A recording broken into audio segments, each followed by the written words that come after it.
दरम्यान 5 राज्यांच्या विधानसभा निकालावर किंवा आतापर्यंतच्या चित्रावरती आपण ग्राफिक्सच्या माध्यमातून एक नजर टाकूया।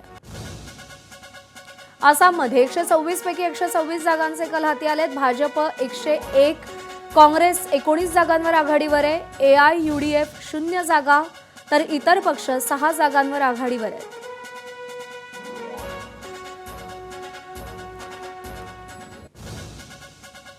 केरळमध्ये काँग्रेस 103 जागांवर आघाडीवर आहे। माकप 34, भाजप 3, भाजपनं खातं उघडलेलं आहे तर इतर पक्ष 0 जागा।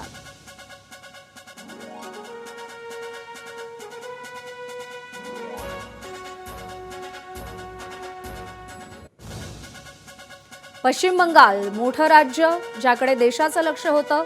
तृणमूल काँग्रेस 89 जागांवर तर भाजप 198 जागांवर आघाडीवर आहे। इतर पक्ष 6 जागांवर आघाडीवर आहेत। 293 पैकी 293 जागांचे निकाल हाती आलेत।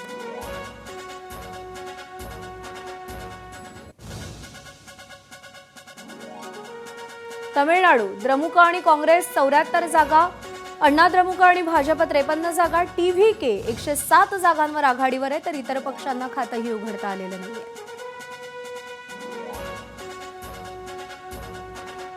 दोनशे 34 पैकी 234 जागांचे तमिळनाडूचे कल देखील हाती आलेले आहेत।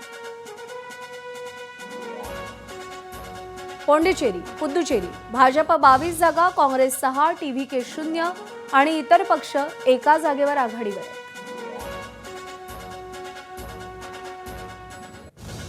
केरळ 140 पैकी 140 जागांचे कल हाती आलेत। काँग्रेस 103 जागा, माकप 34, भाजप 3 आणि इतर पक्ष 0।